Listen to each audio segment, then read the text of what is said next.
Assalamualaikum warahmatullahi wabarakatuh. Perkenalkan, nama saya Farhan Lutfianda. Saya akan mempresentasikan hasil kerja kelompok kami dengan nama anggota 1 Farhan Lutfianda, 2 dengan NIM 21233037, 2 Febria Yumna Trinanda Yunazri dengan NIM 21233039, 3 Fatia Adisti dengan NIM 21233040, 4 Khaila Raisandira Herza dengan NIM 21233049, 5 Luki Syahenry Pratama dengan NIM 21233052. Baiklah, saya akan mempresentasikan materi pertama, yaitu teori nilai guna atau utility theory. 1. Definisi nilai guna. Teori nilai guna yaitu teori ekonomi yang mempelajari kepuasan atau kenikmatan yang diperoleh seseorang konsumen dengan mengkonsumsi barang-barang tertentu. Kalau kepuasan itu semakin tinggi, maka semakin tinggi nilai guna. Sebaliknya, semakin rendah kepuasan dari suatu barang, maka nilai guna suatu barang semakin rendah.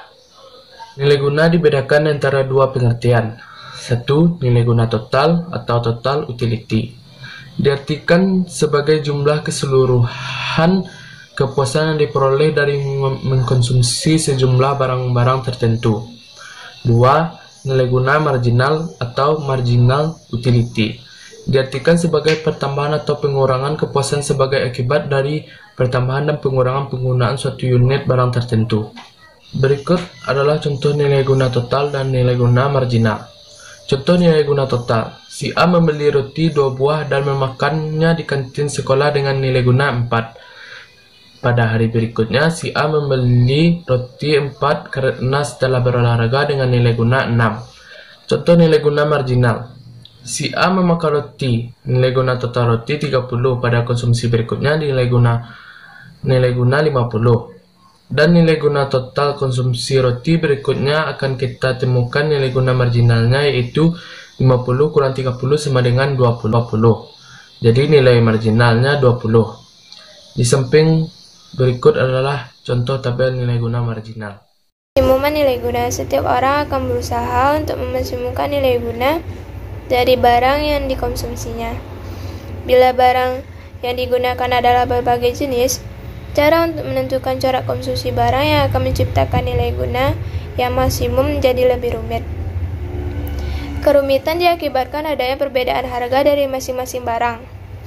Adanya syarat pemaksimuman nilai guna adalah bahwa setiap rupiah yang dikeluarkan untuk membeli unit tambahan dari berbagai jenis barang harus memberi nilai guna yang sama besarnya.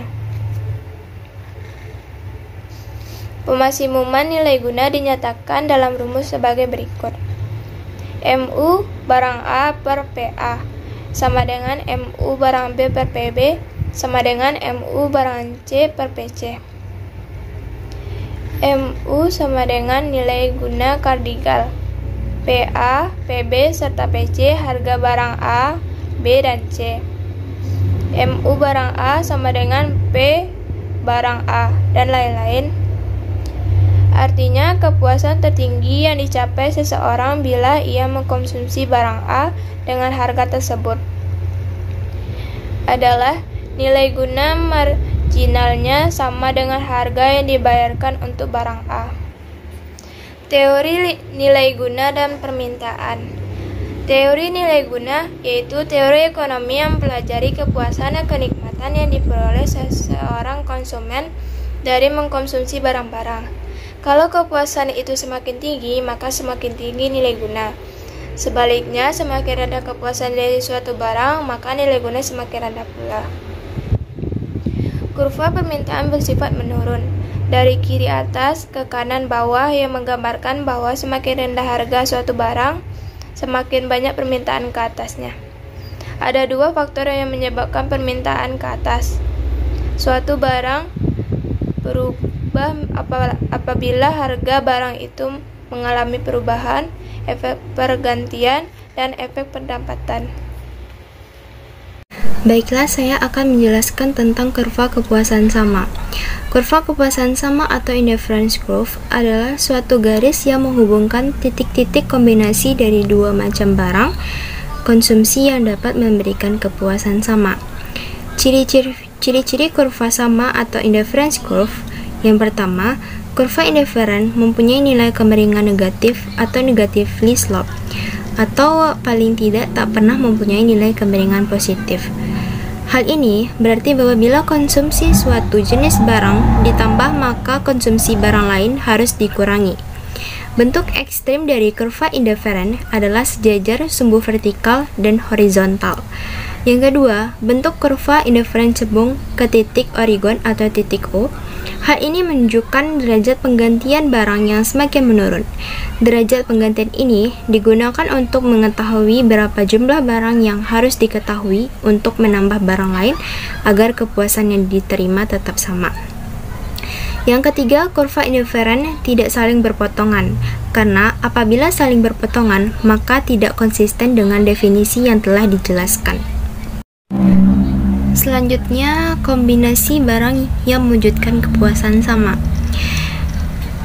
Terdapat di dalam tabel berikut ada gabungan barang, makanan, pakaian, dan tingkat penggantian marginal antara makanan dan pakaian. Nah, barang A makanannya terdapat 10 unit dan pakaian 2 unit. Barang B terdapat 7 unit makanan, 3 unit pakaian. Barang C terdapat 5 unit makanan dan 4 unit pakaian, sampai seterusnya. Terus tingkat penggantian marginal antara makanan dan pakaian, kalau yang 3 ini kita dapat dari 10 dikurang 7. 10 dikurang 7 adalah 3, dan 3 dikurang 2 adalah 1. Jadi 3 dibagi 1 sama dengan 3. Nah, yang 2 ini kita dapat juga dari 7 dikurang 5 sama dengan 2, 4 dikurang 3 sama dengan 1, menjadi 2, sampai seterusnya. Nah, dari tabel tersebut, berdasarkan pada gabungan-gabungan A, B, C, D, E, dan F, dihubungkan akan diperoleh kurva kepuasan sama. Dengan demikian, kurva kepuasan sama dapat didefinisikan sebagai berikut. Suatu kurva yang menggambarkan gabungan barang-barang yang akan memberikan kepuasan yang sama besarnya. Selanjutnya, gambar kurva kepuasan sama. Nah, di sini ada kurva kepuasan sama dari tabel yang tadi. Nah, di sini ada 10 unit makanan dan 2 unit pakaian. Terus yang B ada 7 unit makanan dan 3 unit pakaian, sampai seterusnya. Dan grafiknya itu menurun. Nah, kurva kepuasan sama menggambarkan keinginan konsumen untuk memperoleh barang-barang dan kepuasan yang akan dinikmati dari mengkonsumsi barang-barang tersebut. Dalam kenyataannya, konsumen tidak dapat memperoleh semua barang yang diinginkannya sebab dibatasi pendapatan yang dapat dibelanjakannya. Slide selanjutnya yaitu garis anggaran atau budget line. Garis anggaran atau budget line adalah suatu garis anggaran pengeluaran yang memperlihatkan hubungan berbagai titik kombinasi dari dua macam barang yang dikonsumsi dengan batas anggaran tertentu yang nilainya sama. Garis anggaran mengandung beberapa sifat penting, yaitu yang pertama, titik-titik pada garis anggaran menggambarkan sekumpulan barang-barang yang harga belinya persis menghabiskan seluruh penghasilan. Yang kedua, titik-titik di antara garis anggaran dengan titik nol menggambarkan sekumpulan barang-barang yang harga belinya rendah dari pendapatannya. Yang ketiga, titik di atas garis anggaran menggambarkan kombinasi barang-barang yang harga belinya melampaui pendapatan saat ini. Ada faktor yang dapat merubah budget line. Yang pertama yaitu perubahan harga. Jika harga suatu barang naik, maka budget line akan mengarah ke titik origin. Dan jika suatu barang turun, maka budget line akan bergeser menjauhi titik nol. Yang kedua, perubahan pendapatan dengan harga-harga barang tetap konstan akan menggeser garis anggaran sejajar dengan garis anggaran semula. Garis anggaran bergeser keluar atau menjauhi titik nol jika pendapatan meningkat, dan bergeser ke dalam atau mendekati titik nol jika pendapatan nominal merosot. Di sini ada terdapat contoh. Nah, misalkan seorang konsumen memiliki uang sebesar 90.000 untuk membeli dua jenis barang, yaitu makanan dan pakaian. Harga makanan adalah 6.000 per unit dan pakaian 9.000 per unit. Konsumen tersebut hanya memiliki uang sebanyak 90.000. Pada tabel di bawah ini ditunjukkan beberapa gabungan makanan dan pakaian yang dapat dibeli oleh orang yang dimiliki konsumen tersebut. Di sini terdapat gabungan A, yaitu terdapat makanannya 15 unit dan pakaiannya adalah 0. Gabungan B, yaitu terdapat 12 unit dan pakaiannya 2 unit. Dan kenapa di sini pakaiannya 0? Karena kalau misalnya makanan 15 ini kita kalikan dengan harga makanan per unit adalah 6.000, jadi 15 dikali 6.000 adalah 90.000, maka cukup untuk membeli makanan saja, tidak bisa membeli pakaian.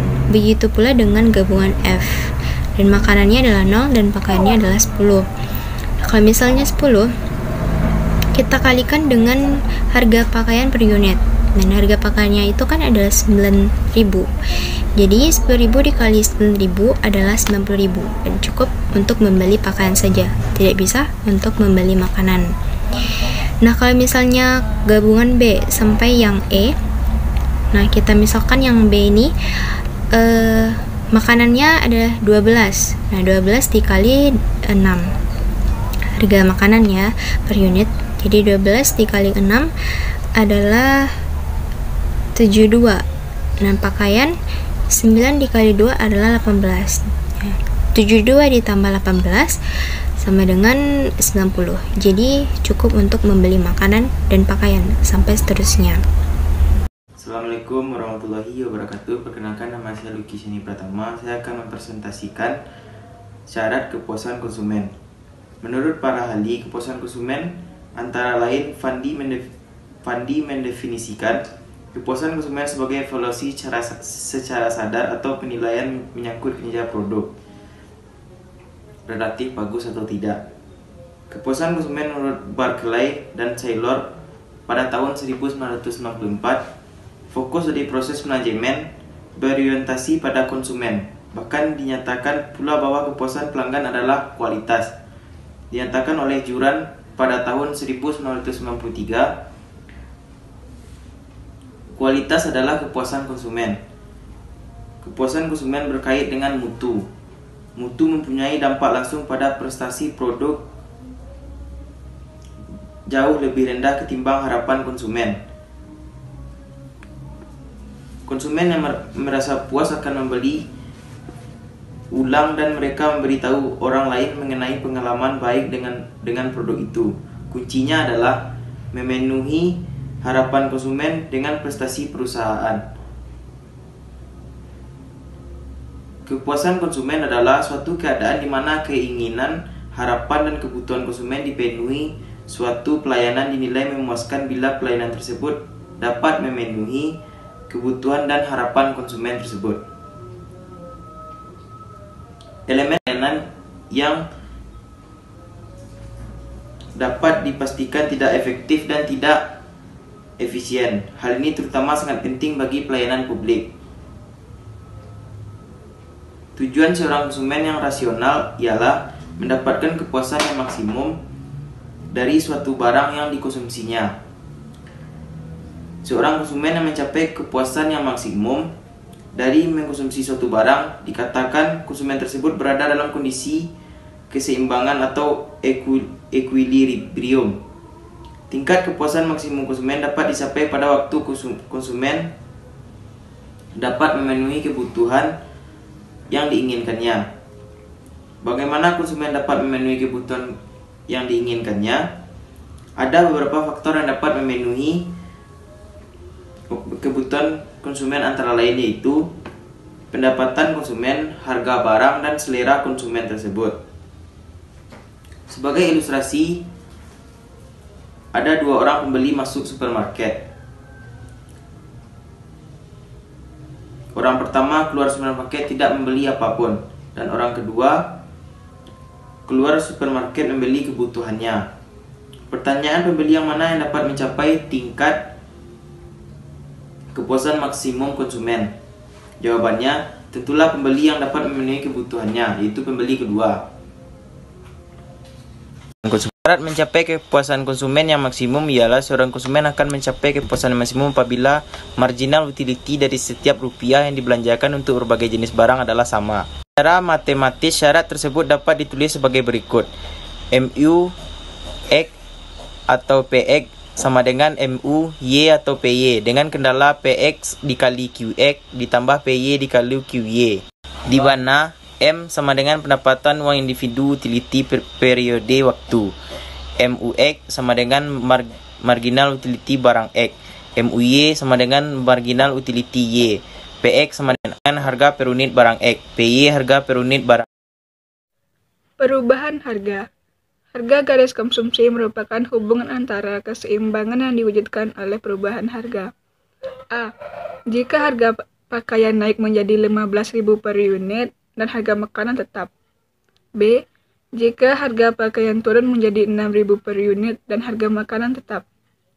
Misalkan harga pakaian naik menjadi 15.000 dan harga makanan tetap. Akibat perubahan ini, pendapatan sebanyak 90.000 hanya dapat membeli 6 unit pakaian. Berarti anggaran pengeluaran bergerak dari garis AB ke arah seperti yang dituju oleh anak panah A, yaitu menjadi garis AC. Misalkan pula yang kedua, harga pakaian turun menjadi 6.000 per unit. Ia menyebabkan pertambahan jumlah pakaian yang dibeli, yaitu 15 unit. Apabila semua pendapatan digunakan untuk membeli pakaian, maka garis anggaran bergerak ke arah anak panah B menjadi garis AD. Jika harga tetap efek perubahan pendapatan. Jika harga tetap efek perubahan pendapatan menurun menjadi 54.000, maka 9 unit makanan atau 6 unit pakaian yang dapat dibeli. Dengan demikian, garis anggaran pengeluaran telah bergeser menjadi sejajar ke arah seperti garis RS. Begitu juga sebaliknya, apabila pendapatan bertambah menjadi 108.000, sedangkan harga makanan dan harga pakaian tidak berubah, maka pendapatan tersebut akan dapat dibeli 18 unit makanan atau 12 unit pakaian, yaitu menjadi garis TU. Penurunan harga akan menambah pendapatan karena konsumen lebih banyak mengkonsumsi barang itu, mengurangi konsumsi barang lain, atau efek pergantian. Membentuk kurva permintaan. Kurva permintaan adalah kurva yang menggambarkan hubungan antara harga dengan jumlah barang yang diminta. Sesuai dengan hukum permintaan, maka bentuk kurva permintaan melereng dari kiri atas ke kanan bawah, atau dari kanan bawah ke kiri atas. Hukum permintaan akan membentuk kurva permintaan yang menghubungkan variabel harga barang dan jumlah barang yang diminta. Kurva permintaan ini dapat dilihat pada kurva tersebut, di mana sumbu horizontal membentuk atau menunjuk jumlah barang yang diminta, Q untuk quantity, dan sumbu variabel menunjuk tingkat harga atau P untuk price. Baiklah, sekian presentasi dari kelompok kami. Jika ada kata-kata yang salah, mohon dimaafkan. Assalamualaikum warahmatullahi wabarakatuh.